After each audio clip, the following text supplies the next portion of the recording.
तो ये हम लोग को डिस्कस करना था प्रिंसिपल्स ऑफ मैनेजमेंट। तो चलिए शुरू करते हैं देखना इसको। पहला क्वेश्चन है आपका, प्रिंसिपल्स ऑफ मैनेजमेंट आर, क्या मानेंगे? Flexible and universal. C option obviously. Flexibility भी है इसके अंदर डायनेमिक सिचुएशन को एडजस्ट करने के लिए, और यूनिवर्सल यानी परवेजिव है, इट इज प्रेजेंट एवरीवेयर। ठीक है। विच principle of Fayol emphasises one head and one plan for a group? हाँ, यूनिटी ऑफ कमांड या unity of direction? Unity of direction. यहां पे कंफ्यूजन होता है कई बार।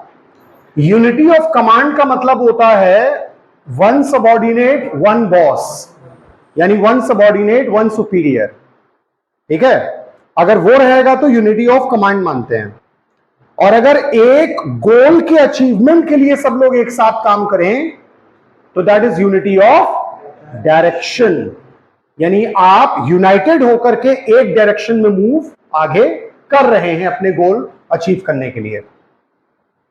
Tailors scientific management primarily focuses on, अब देखो गलत तो कुछ भी नहीं है चारों में से, है ना, लेकिन हमें बेस्ट ऑप्शन चूज करना है।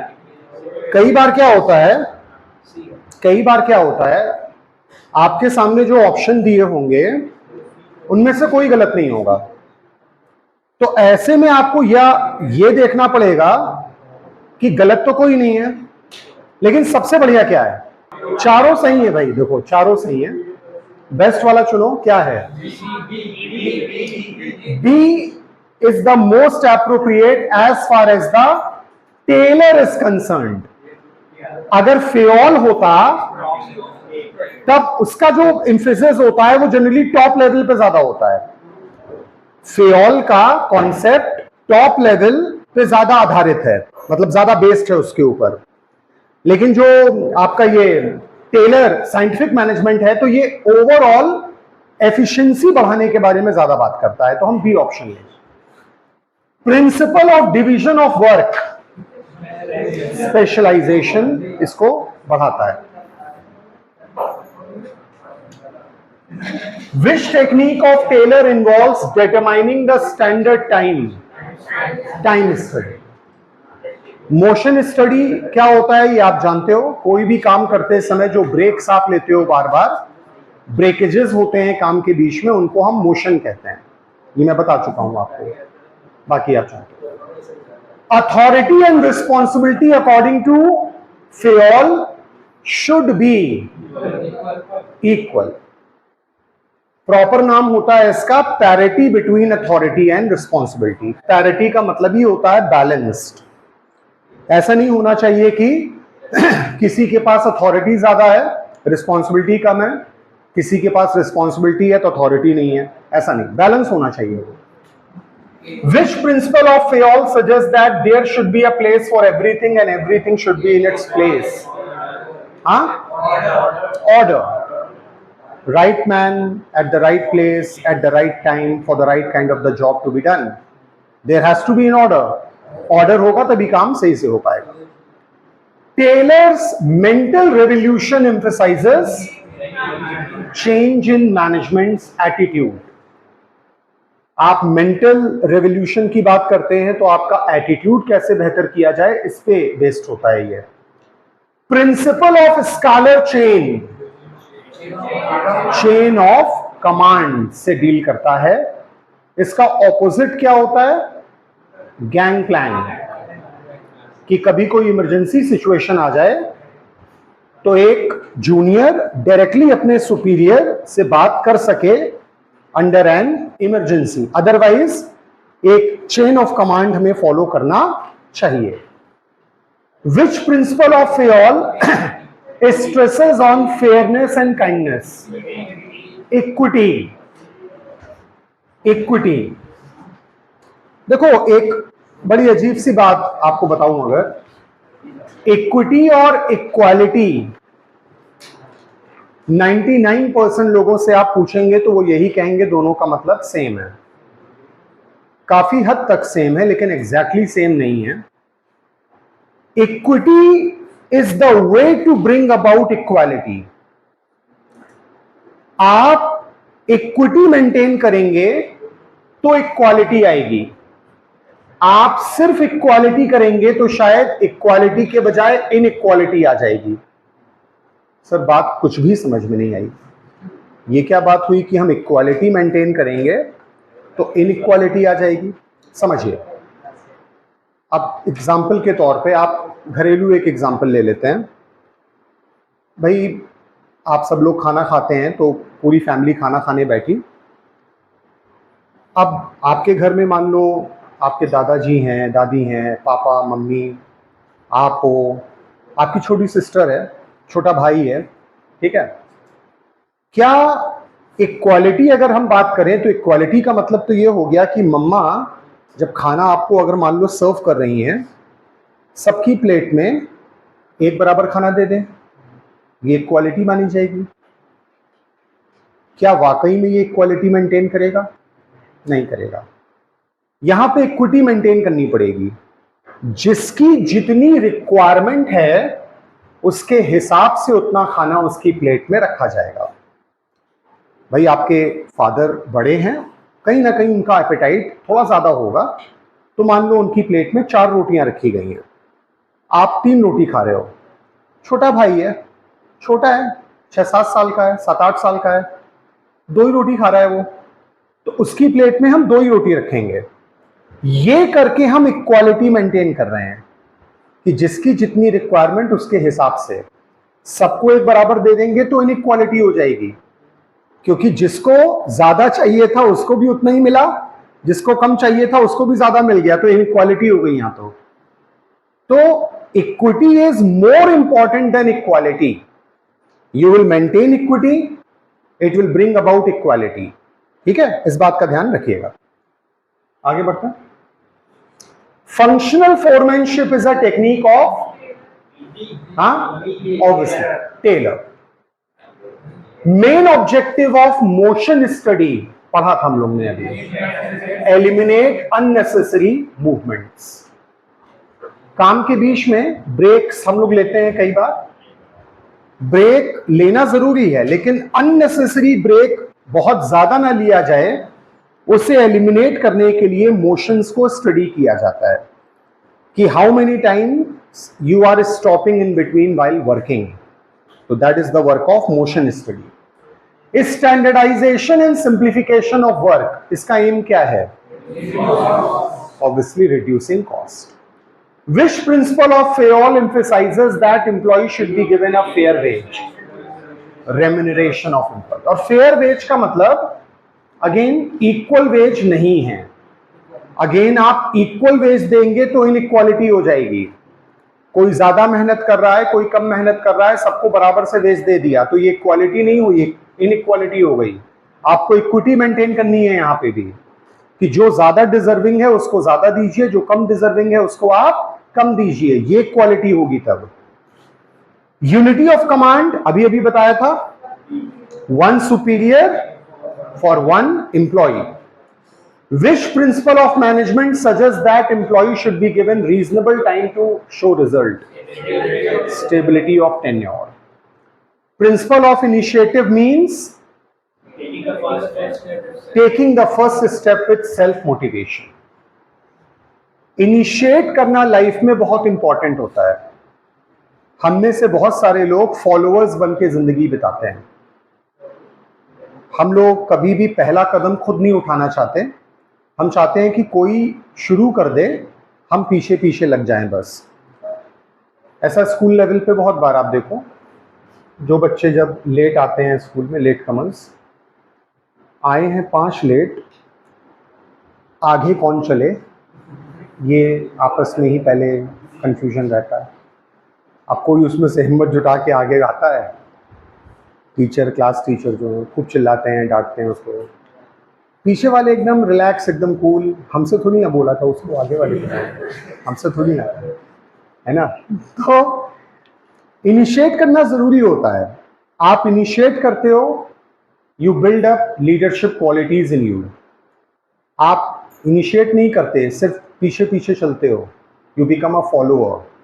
ठीक है, और ऐसे में आप लीडर नहीं बन पाते कभी। ठीक है, तो इनिशिएटिव इज वेरी इंपॉर्टेंट। ये एक बहुत इंपॉर्टेंट टर्म होता है जो मैनेजमेंट सिखाते समय लोगों को सिखाया जाता है कि how to become a leader, and for that you have to be taking initiative. Taylor's differential piece wage system aims punish या रिवॉर्ड। वैसे तो दोनों ही सही है अगेन, लेकिन अगर हमको नेगेटिव और पॉजिटिव में चूज करना पड़े, पॉजिटिव चीज हम चूज करेंगे ना। तो rewarding efficient workers. Which principle emphasises the need for team work and harmony? Esprit de corps, working as a team rather than individuals. Principles of management are derived from all। ये सारी चीजों को follow करके ही principles बनाए जाते हैं। Which principle of Fayol suggests that the line of authority should run from top to bottom? Scholarship. The application of principle of management depends on all। Size भी matter करता है, ऑर्गेनाइजेशन का कितना बड़ा है, नेचर क्या है, मतलब किस टाइप का वर्क बिजनेस करता है, और सिचुएशन क्या प्रिवेल कर रही है, उसके हिसाब से आपको देखना पड़ेगा कि कौन सा प्रिंसिपल हम अप्लाई करें। कोई रिजिडिटी नहीं है कि हाँ भाई हर बार एक ही प्रिंसिपल अप्लाई कर दो, ऐसा नहीं होता। हर बार एक ही टेक्निक से काम चलेगा, इस बात की कोई गारंटी नहीं होती। Taylor's principles are mainly applicable to Taylor's shop floor level यानी supervisory level, lower level. Shop floor level का मतलब सुपरवाइजरी लोअर लेवल है। ठीक है, Fayol's principles are mainly applicable to top level पे ज्यादा इसका एम्फेसिस होता है। Principle of subordination of individual interest to general interest. हाँ, थैंक यू। प्रायोरिटी हमें किसको देनी चाहिए? ऑर्गेनाइजेशनल गोल्स को, ना कि इंडिविजुअल गोल्स को। मैंने एग्जांपल देकर के लास्ट टाइम पे समझाया भी था आपको। Which of the following is not a principle of Fayol? Functional foremanship. ये किसने दिया था? टेलर ने दिया था ये। Which of the following is not a technique of Taylor?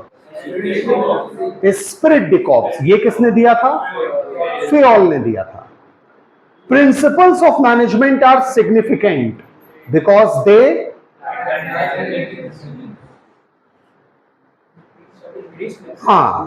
देखो, एक तो ये है कि इंक्रीजेस फ्लेक्सिबिलिटी भी गलत नहीं है, और गाइड मैनेजरियल डिसीजन मेकिंग भी गलत नहीं है।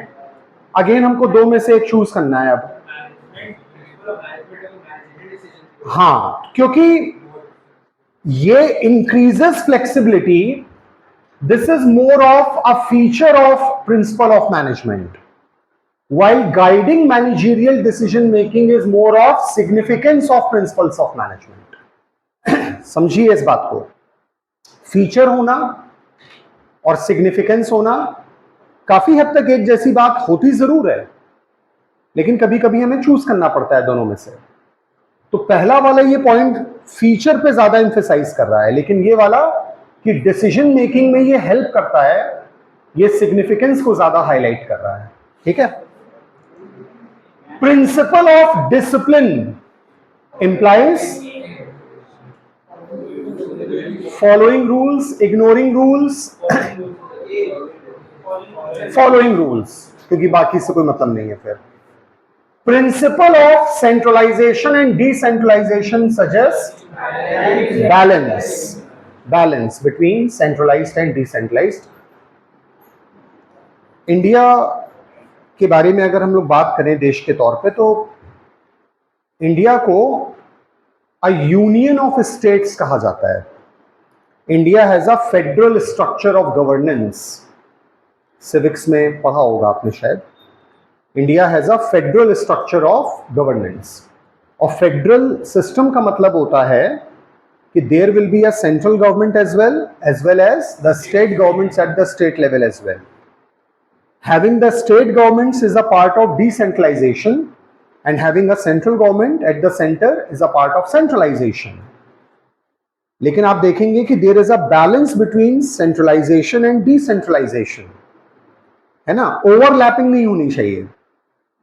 कंफ्यूजन तभी क्रिएट होता है जब स्टेट मैटर्स में सेंट्रल गवर्नमेंट इंटरफेयर करने लग जाए या सेंट्रल मैटर्स में स्टेट गवर्नमेंट इंटरफेयर करने लग जाए. इसलिए दोनों के बीच में एक बैलेंस बनाया जाता है ना. और वैसा ही कुछ मैनेजमेंट में भी करना चाहिए कि there has to be a balance between centralisation and decentralisation. Principles of management are mainly क्या है, बिहेवियरल. देखो वैसे तो पॉलिटिकल छोड़ के बाकी तीनों गलत नहीं है. इकोनॉमिकल भी होता है, टेक्निकल भी होता है, लेकिन सबसे ज्यादा इंपॉर्टेंट तो management is managing man. Management is about managing man, and man we can control them through their behavior. So it is more or less behavioral rather than anything else. इस तरह से हमें समझना पड़ता है. ठीक है, अभी पॉइंट्स अगर एक जैसे लगे तो concept of gang clang Fayol, क्योंकि ये ऑपोजिट है स्कालर चेन का. Principles of management are all, सभी सही है, ऑल सभी सही है, कुछ गलत नहीं है. Taylor advocated the separation of planning from execution. Planning अलग रखो, एग्जीक्यूशन अलग रखो. कई बार what you plan you are not able to execute in the same manner. Execution अलग काम होता है, प्लानिंग अलग होता है. हमारे देश में भी आप देखो तो अलग अलग पिलर्स हैं हमारे देश के, जैसे जुडिशरी है, लेजिस्लेचर है ना, अलग अलग लेवल हैं. तो जैसे आप देखो लॉ बनाने का काम पार्लियामेंट करता है ना. लॉ की समीक्षा करने का काम, मतलब लॉ जो बनाया गया वो एनालाइज करने का काम जुडिशरी करता है, यानी कोर्ट्स करती हैं. और उन लॉज को इंप्लीमेंट करने का काम administrative authorities, IAS officers, PCS officers, वो लोग करवाते हैं, है ना. तो प्लानिंग अलग होती है, एग्जीक्यूशन अलग होता है. ये नहीं होता कि जो प्लान कर रहा है वही एग्जीक्यूट करेगा. इसीलिए तो मैनेजमेंट में 3 लेवल्स है ना. टॉप लेवल प्लान करता है, मिडिल लेवल उसे इंप्लीमेंट कराने का काम करता है, और फाइनली उसे एग्जीक्यूट वर्कर लेवल पे, सुपरवाइजरी लेवल करवाता है. Fayol's principles are based on personal experience. Henry Fayol ने प्रिंसिपल्स अपने पर्सनल एक्सपीरियंस पे दिए थे. उन्होंने जो फील किया पर्सनली अपनी लाइफ में, तो इनफॉर्मल नॉलेज उनकी ज्यादा थी वहां पे rather than the formal knowledge. Which principle promotes a sense of belonging and unity? Spirit de corps, working as a team rather than individuals. अब सीक्वेंस बनाओ. Arrange the following steps in Taylor's scientific management. A, time, motion study. ये दोनों करेंगे तो standardisation maintain होगा, और उसके basis पे डिफरेंशियल पीस वेज आप अप्लाई कर पाएंगे. Arrange the following principle of Fayol based on their logical application. Division of work करो पहले, अथॉरिटी और रिस्पॉन्सिबिलिटी को फिक्स करो. ऐसा करने पे डिसिप्लिन मेंटेन होगा, और फिर यूनिटी ऑफ कमांड बना करके रखो आप. ठीक है.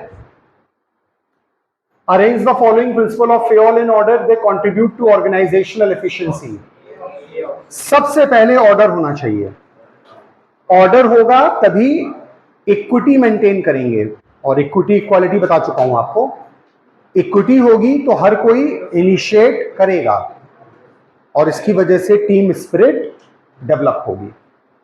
Arrange the following techniques of Taylor.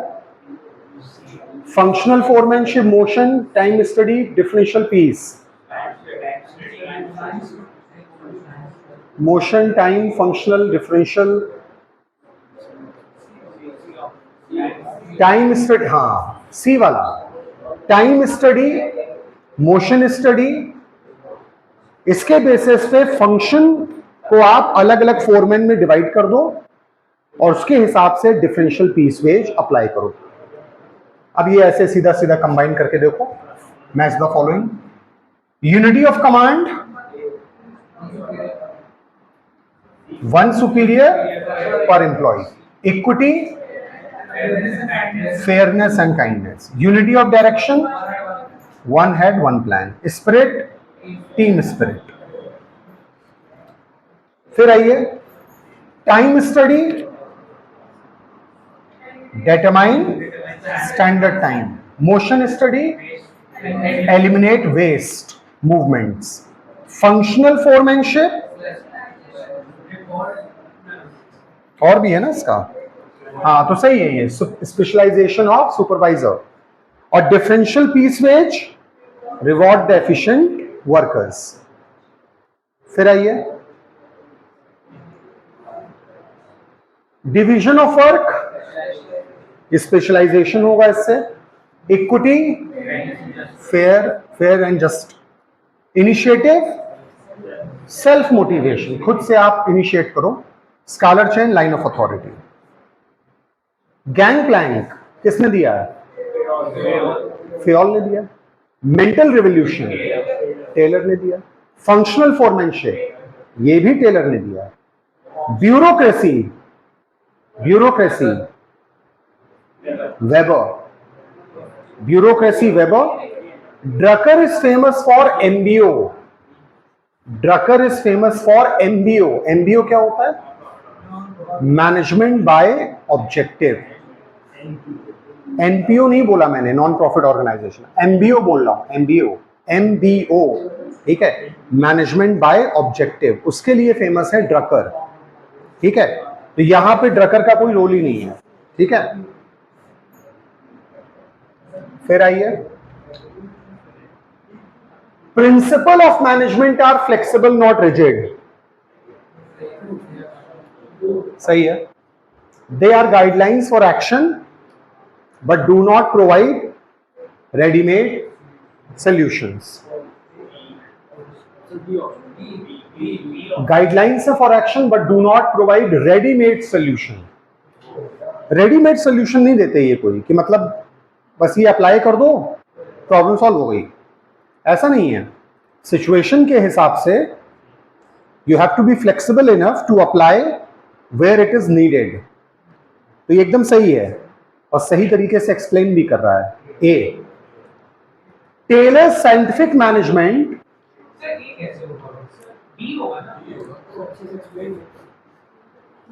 अब अगर हम ये कहें कि they are flexible but not rigid, flexible मानने का मतलब क्या है कि as per the situation we have to mould it, है ना।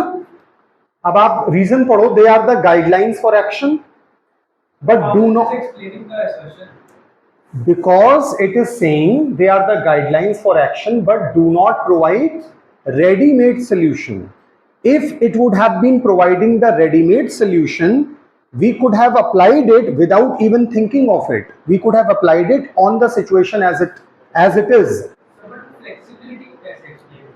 बेटा फ्लेक्सिबल है तभी तो हम उसको as it is अप्लाई नहीं कर सकते, सिचुएशन के हिसाब से हमें अप्लाई करना पड़ेगा।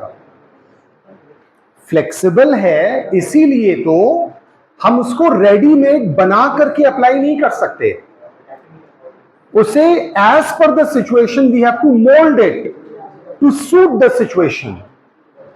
अब जैसे मान लीजिए सपोज हम एक कपड़े की दुकान पे गए, हमको रेडीमेड पैंट लेना है, ट्राउजर लेना है, ठीक है। अब वहां पे पहले से कस्टमाइज्ड, मतलब कस्टमाइज कर रहे हैं, रेडीमेड पहले से ट्राउजर्स पैंट्स लगे हैं। अब हमने अपने हिसाब से जो भी हमारा वेस्ट साइज है उसके हिसाब से हमने एक चूज कर लिया। अब वेस्ट तो चलो आ गई हमें, लेकिन क्या जरूरी है कि लेंथ भी हमको सेम आए? जरूरी नहीं है।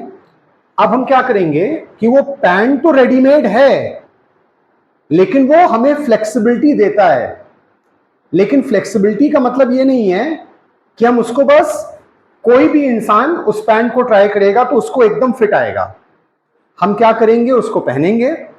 और फ्लेक्सिबिलिटी का मतलब यह है कि हम उसको अपनी सिचुएशन के हिसाब से एडजस्ट करा लेंगे, कस्टमाइज करा लेंगे अपनी रिक्वायरमेंट के हिसाब से। लेंथ कम ज्यादा जो भी करनी है हम कोशिश करेंगे कि उस तरह से करा लें। तो वो हमें रेडीमेड सोल्यूशन नहीं दे रहा है, लेकिन फ्लेक्सिबल है, इसलिए हम उसको चेंज या मोल्ड अपने हिसाब से करा पा रहे हैं। ये इसका मतलब। Taylor scientific management focuses on increasing workers efficiency, ये पढ़ा भी था हमने एक पॉइंट है। It emphasises standardisation, time, motion study and differential piece wage system. ये सारे काम करोगे तो एफिशिएंसी तो बढ़ी जाएगी ना फिर तो अपने आप ही।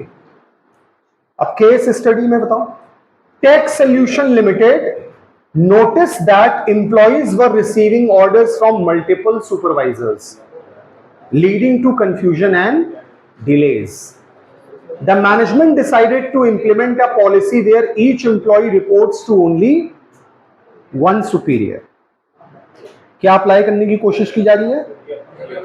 Unity of command. They also introduced time and motion study to improve efficiency. Which principle of Fayol did Tech Solution Limited implement to solve unity of command? Which technique of Taylor did they use to improve efficiency? Time and motion study. Study number 2. Green Industries believes in fair treatment of all employees. Fair treatment of all employees मतलब equity maintain करते हैं ये। They ensure that all employees are given reasonable time to prove their capabilities and are paid fair wages. अब stability of tenure की भी बात हो रही है, fair remuneration की भी बात हो रही है। They also encourage employees to come up with new ideas, initiate कराने की भी बात हो रही है। Which principle of Fayol is being emphasized in green industry regarding the treatment of employees? All, सारी ही बातें टुकड़ों टुकड़ों में डिस्कस की जा रही है। Which principle of Fayol is being emphasized regarding encouraging new ideas? Initiative.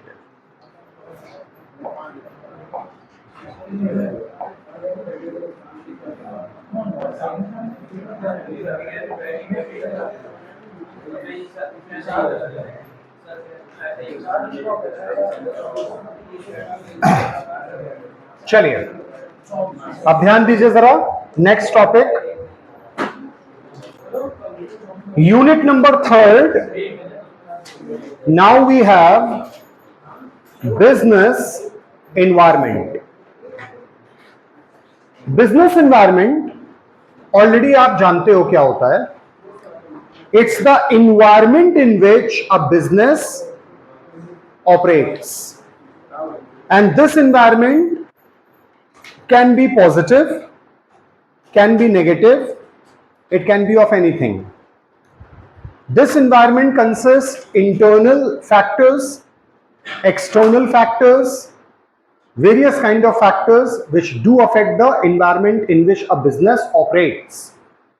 This business environment does make a business study SWOT analysis, which means by studying the environment we can get to know about our strengths, weaknesses, new opportunities coming in the market, and the potential threats which might come in the way of business. तो क्या क्या main बातें हैं वो देख लेते हैं। Meaning, business environment refers to the external and internal factors that influence the functioning and decision making of a business. It includes all the forces, conditions and the institutions that affects the organization's operations and performance. यही सारी बात अभी मैंने आपको बताई। बहुत सारे factors होते हैं जो बिजनेस की परफॉर्मेंस पे, उसके ऑपरेशंस पे इंपैक्ट डालते हैं। अब वो चाहे पॉजिटिव इंपैक्ट डालें या फिर नेगेटिव, कोई ना कोई इंपैक्ट तो डालते ही हैं। फायदे क्या होते हैं बिजनेस एनवायरनमेंट को स्टडी करने के? It helps in identifying the opportunities and threats. SWOT analysis में अभी देख ही लिया था. It helps in making a strategic planning, यानी long term planning business environment को स्टडी करके ही आप कर सकते हैं. अडेप्टेशन टू चेंजेस, ये पहले भी मैंने बोला है कि the only thing constant in this world is change. Change ही बस एक ऐसी चीज है जो दुनिया में कांस्टेंट है, जो हमेशा होता है ना. और बिजनेस एनवायरनमेंट लगातार बदलता रहता है. जैसा एनवायरनमेंट एक महीने पहले, एक साल पहले था, वैसा आज भी होगा, कोई गारंटी नहीं है. और 2 दिन बाद कैसा होगा हमें वो भी नहीं मालूम. लेकिन एनवायरनमेंट को स्टडी करते रहोगे तो आप एज पर द चेंजेस अपने आप को अडेप्ट कर पाओगे, as per the change in technology या रेगुलेशंस जो भी अगर होते हैं. तो ये सब कर पाए तो क्या इंप्रूव होगी आपकी overall performance, because you will be optimising the resource utilisation and improving your work efficiency. आप एनवायरनमेंट स्टडी करके काम करोगे तो you will always have a competitive advantage. देखो, एक टर्म होता है जिसे हम कहते हैं फर्स्ट मूवर एडवांटेज. मार्केट में एक जैसा बहुत सारे लोग काम करते हैं, लेकिन जो पहला इंसान वो काम करता है उसी को ओरिजिनल माना जाता है. बाकी सब उसके डुप्लीकेट्स बन जाते हैं एक तरीके से. ठीक है, तो आप अगर एनवायरनमेंट स्टडी करते रहोगे you will always have a first mover advantage, और इस तरह से कंपटीशन में आप बने रहोगे, हमेशा आगे रहोगे आप हमेशा. ये सब कर पाए तो ऑब्वियसली आप रिस्क को मैनेज कर पाएंगे. 2 चीजें होती हैं, एक होता है रिस्क, एक होती है अनसर्टेनिटी. सुनने वाले को एक ही लगता है ये, लेकिन दोनों में अंतर है. अगर मैं आपसे बस सीधा सीधा पूछूं कि भाई रिस्क और अनसर्टेनिटी में which is more dangerous? Uncertainty. Risks can be predicted and therefore it can be safeguarded. There is a risk of loss by fire. We can take fire insurance. There is a risk of loss by theft. We can take burglary insurance. हम इस तरह से उसको minimise कर सकते हैं. Uncertainty, change in the nature and taste or preference of consumer. This is not a risk. This is uncertainty, and you cannot insure it. तो पूरी तरीके से तो ना तो आप रिस्क और ना ही अनसर्टनिटी को कभी भी पूरी तरीके से एलिमिनेट तो कोई नहीं कर सकता. लेकिन बिजनेस एनवायरनमेंट को स्टडी करते रहोगे तो रिस्क को आप बेहतर मैनेज कर पाओगे, है ना. उसे ज्यादा बेहतर तरीके से टैकल कर पाओगे आप प्रिवेंटिव मेजर्स लेकर के. डायमेंशंस, ये मेन चीज है इस चैप्टर की. बिजनेस एनवायरनमेंट में कौन कौन से एनवायरनमेंट होते हैं? पहला होता है इकोनॉमिक एनवायरनमेंट. इसमें क्या क्या चीजें आती हैं? It includes the factors such as economic policies, inflation, interest rate, GDP growth and income level. आसान भाषा में कहें तो कोई भी चीज जो पैसों से डायरेक्टली कनेक्टेड है वो इकोनॉमिक एनवायरनमेंट में आएगी. ठीक है, एग्जाम्पल के तौर पे, rise in disposable income increases the demand for luxury good. तो ये एक इकोनॉमिक एनवायरनमेंट का पार्ट माना जाएगा. Social environment, it is obviously related with society, refers to societal factors like demographics. Demographics का मतलब the kind of population you have in the market, in the economy. Culture, traditions do have a big impact on the businesses. And the latest example we can see is the Ayojan of Mahakumbh. It's our culture. It's our beliefs, and because of this culture, traditional, whatever we can say, You could have seen like how the economy gets affected by it, है ना? कितना business इससे generate हुआ because of the culture, because of the traditions, religious norms, values, lifestyle trends. ये सब चीजें societal में आती हैं. Changing consumer preferences for eco-friendly products influence business strategies. आजकल लोग बहुत वो ऑर्गेनिक टाइप और इस तरह की चीजें, यूजर फ्रेंडली ना, इस तरह से इको फ्रेंडली प्रोडक्ट्स आप इस्तेमाल करते हैं.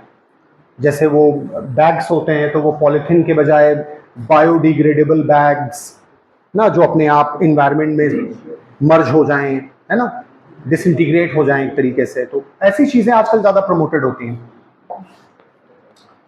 Technological environment involves advancements in technology, innovation, automation. देखो, technology has a big role to play in any business. अगर आप गौर से सोचो इस बात को, ये कैसे एक इंपॉर्टेंट रोल प्ले करता है. हम सबके घरों में ऑलमोस्ट जो भी जरूरत की चीजें हैं हम सबके घरों में हैं. टेलीविजन है, रेफ्रिजरेटर है, एयर कंडीशनर है, एयर कूलर है, ऑलमोस्ट जो जो चीजें रिक्वायर्ड होती हैं वो सब हैं. लेकिन फिर भी आप देखोगे बेटा अननेसेसरली आप वो कर रहे हो. This is not tolerated. फिर ठीक है, मैं बहुत पोलाइट कह रहा हूं, लेकिन अगर फिर आप बार बार करोगे तो I have to be stern. तो ये सारी चीजें हम लोग के पास हैं. लेकिन फिर भी आप देखो, जब भी कोई फेस्टिव सीजन आता है, सो कॉल्ड वो great Indian festival offer, Diwali offer, ऐसा ऐसा आता है ना, हम लोग ढेर सारी शॉपिंग करते हैं. और शॉपिंग करके क्या खरीदते हैं? नया मोबाइल खरीद लिया, नया टेलीविजन ले लिया, नया रेफ्रिजरेटर ले लिया, जबकि है पहले से घर में. लेकिन हम क्यों ले लेते हैं?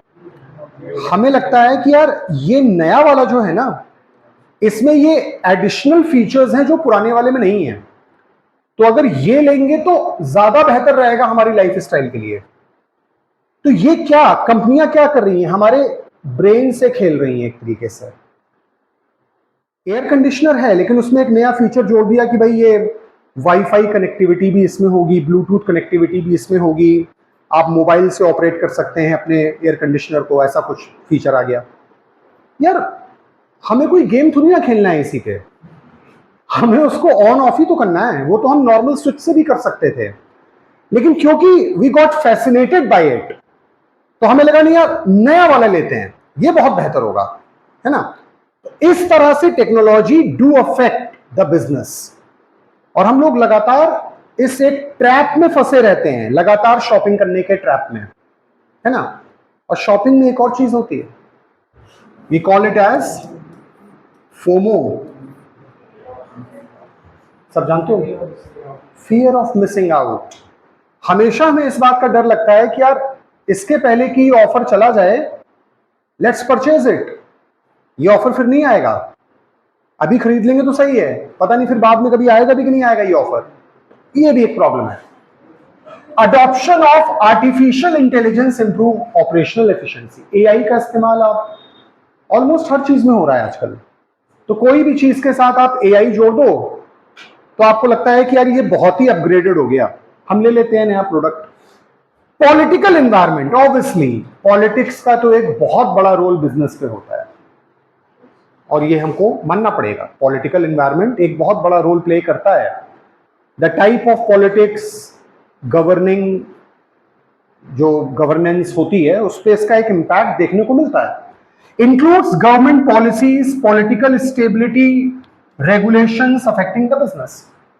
ज्यादातर जिन देशों में पॉलिटिकल स्टेबिलिटी होती है वहां पे बिजनेसेस ज्यादा तेजी से ग्रो करते हैं, और जहां इनस्टेबिलिटी बहुत होती है वहां बिजनेसेस ग्रो नहीं कर पाते, अफेक्ट होते हैं. अभी जैसे आप देखिए, हाल फिलहाल तुरंत की बात करें तो नेपाल में इस समय काफी डिस्टरबेंस चल रहा है, और वहां पे वापस राजशाही लोग चाहते हैं. मोनार्की चाहते हैं, डेमोक्रेसी के बजाय मोनार्की चाहते हैं। अब आप ये सोचो 2006 में वहां मोनार्की खत्म करके डेमोक्रेसी यानी डेमोक्रेटिक गवर्नमेंट पहली बार आई थी, और पिछले 19 साल में you won't believe 13 bar government बदली जा चुकी है। 13 टाइम्स 19 सालों में 13 बार गवर्नमेंट बदली है। एवरेजिंग भी निकाल लो तो एक गवर्नमेंट 1.5 साल मुश्किल से टिक रही है। इतनी ज्यादा इनस्टेबिलिटी अगर रहेगी, पॉलिटिकल इंस्टेबिलिटी, इकोनॉमी ग्रो नहीं कर पाएगी। Same situation you see in Pakistan. India Pakistan दोनों एक ही साथ इंडिपेंडेंट हुए, लेकिन अगर आप आज तक की पाकिस्तान की हिस्ट्री में पॉलिटिकल स्टेबिलिटी की बात करो, you will be amazed to know one thing, ज्यादातर लोग को नहीं मालूम होती ये बात। हाँ, 5 साल का जो टेन्योर होता है, आज तक किसी भी प्राइम मिनिस्टर ने अपना 5 साल का टेन्योर वहां पे कंप्लीट ही नहीं किया। उसके पहले ही सरकार गिर गई, या फिर कह लो वहां पे कू हो गया। कू, अब ये कू क्या होता है? एक इंग्लिश टर्म है, क्या कहते हैं उसको, तख्ता पलट हिंदी में कहते हैं जो उसको, मतलब मिलिट्री रूल आ गया, ऐसा ऐसा कुछ, तो उसे हम लोग कू कहते हैं इंग्लिश में। तो वहां पे कू वाली प्रॉब्लम बहुत है। ऑलमोस्ट आप देखो बांग्लादेश में भी वही स्थिति है, वहां पे भी आप देखेंगे कि कोई पॉलिटिकल स्टेबिलिटी नहीं है। अभी कुछ महीने पहले ही इतना बड़ा विरोध हो करके एग्जिस्टिंग गवर्नमेंट को हटाया गया और एक कार्यकारी, मतलब फॉर द टाइम बीइंग एक गवर्नमेंट फॉर्म की गई, और अभी जो टाइम बीइंग गवर्नमेंट फॉर्म की गई, लोग उसके खिलाफ भी हो गए। अब उसके भी खिलाफ होने लग गए। Now they want another government. अब आप 6-6 महीने पे गवर्नमेंट बदलोगे तो बिजनेस कहां चलेगा? और बांग्लादेश इकोनॉमी का एक बहुत बड़ा रोल है वहां का टेक्सटाइल इंडस्ट्री। ये मैं आपको बता दूं, बहुत कम लोग जानते होंगे ये बात भी, दुनिया भर में सबसे ज्यादा कपड़े, जो ब्रांडेड कपड़े हम लोग सो कॉल्ड ब्रांडेड आप लोग पहनते हैं, कहीं भी खरीदते हैं, सबसे ज्यादा उसकी मैन्युफैक्चरिंग बांग्लादेश में ही होती है। इतना बड़ा बिजनेस है वहां पे उसका, इंडिया से भी बड़ा है उसका। लेकिन because of this political instability businesses do hamper. तो change in trade policies impact import export activities, ये सारी चीजों पे इंपैक्ट पड़ता है। इसके अलावा लीगल एनवायरमेंट, लीगल पचड़े भी बहुत सारे होते हैं। बहुत सारे देशों में आप देखेंगे ये बहुत होता है, रेड टेपिज्म, लाल फीताशाही, मतलब इतनी ज्यादा लीगल फॉर्मेलिटीज कि आप ढंग से कोई काम जो एक दिन में कर सकते हो, महीनों महीनों नहीं हो पाता। इंडिया में पहले से काफी कम हुआ है, लेकिन अभी भी बहुत है। आप कुछ नहीं तो किसी भी सरकारी विभाग में जाकर के कोई चीज के बारे में पता करो या कंप्लेन करो, you will feel like nobody is actually interested in listening to you. Nobody is caring for it. ना, go to hell. उनका मतलब रिएक्शन ऐसा होता है कि मतलब भाड़ में जाओ, मुझसे कोई मतलब नहीं है इस बात से। तो दैट इज व्हाट, ये भी एक बिजनेस को इंपैक्ट करता है कहीं ना कहीं। Comprises laws, regulations, legal framework that businesses must comply with. Labour laws, environment regulations affect the business operation. Legality के बारे में बात करें, सरकारी ऑफिसर्स के बारे में, एक मतलब पर्सनल एक्सपीरियंस में आपको बताता हूं, बहुत अजीब आपको लगेगा सुन के। क्या हुआ, way back when I was taking admission in Allahabad university, तो अभी तो जैसे आप सीयूटी कर रहे हो, तो अभी क्या है कि एक एग्जाम दिया तो कहीं पे भी एडमिशन आपको मिल जाए। पहले ऐसा नहीं होता था, हर यूनिवर्सिटी का एडमिशन अलग अलग होता था। इलाहाबाद यूनिवर्सिटी का अलग होगा, अलग होगा, अलग होगा, सब यूनिवर्सिटीज का अलग अलग एग्जाम आपको देना पड़ेगा। तो we have to give multiple exams, बहुत सारे एग्जाम्स देने होते थे। एनीवेज, तो ठीक है, फाइनली हो गया इलाहाबाद यूनिवर्सिटी में मेरा सिलेक्शन। हम लोग गए एडमिशन प्रोसेस को कंप्लीट करने के लिए, सारी डॉक्यूमेंटेशन वगैरह। मई का महीना था, भयंकर धूप, घर से एकदम साइकिल चला के एकदम हालत खराब करके यूनिवर्सिटी पहुंचे। लंबी लाइन लगी थी, कम से कम 45 मिनट्स या 50 मिनट्स लाइन में लगे रहे, एकदम हालत ख़राब पसीने से। जैसे तैसे नंबर आया, पहुँचे वहाँ तक, विंडो तक, सारे डॉक्यूमेंट वगैरह सबमिट किए। उसने कहा फ़ोटोग्राफ, एक फ़ोटोग्राफ मांगा गया था तो मैंने एक फ़ोटोग्राफ दे दी। अब उसने कहा नहीं एक और लगेगी फ़ोटोग्राफ। हमने कहा सर उसमें एक ही लिखा था। नहीं नहीं वो 2 चाहिए, एक और चाहिए, बिना उसका नहीं हो पाएगा। अब हालत ख़राब मेरी। मैंने कहा यार अब दूसरी फ़ोटोग्राफ। अब आजकल तो भाई मोबाइल से खींच खाच के सब निकल आता है। पहले तो क्या होता था, बकायदे आप स्टूडियो में जाओ, फोटो खिंचाओ, टाइम लगता था खाने में भी। तो एनीवेज मैं वापस साइकिल चला के वापस घर पहुंचा, जल्दी से एक और फोटो लेकर के घर में कहीं ढूंढा तो मिल गई, एक और फोटो लेके पहुंचा वहां पे। फिर लाइन में लगा, क्योंकि तब तक लाइन और लग गई थी। फिर लाइन में लगा, वापस पहुंचा, एक और फोटो दी उसको। हमने कहा सर ये एक और फोटो। उसने फोटो देखी, वापस कर दी। हमने कहा सर यू आपने एक फोटो। कहे नहीं, बस हमको देखना था कि इसमें की सेम फोटो आपके पास है कि नहीं। उस दिन मुझे ऐसा लगा कि शायद जो लोग, कई बार होता है ना कि बिना सोचे समझे गैर इरादतन हत्या हो जाती है किसी के हाथ से, वो कैसे होती है वो मैंने पर्सनली एक्सपीरियंस किया उस समय। मतलब मन तो किया उसको ऐसे इतने छोटा सा छेदता, ऐसे गला पकड़ के खींच लूं उसमें से बाहर उसको। मतलब ये हाल रेड टेपिज्म आप देखो, बहुत बेफिजूल का, कोई काम नहीं था उसको, जबरदस्ती परेशान किया उसने। अब ऐसा करोगे तो बिजनेस अफेक्टेड तो होगा ना यार, फिर दिक्कत होती है उसमें। This is all.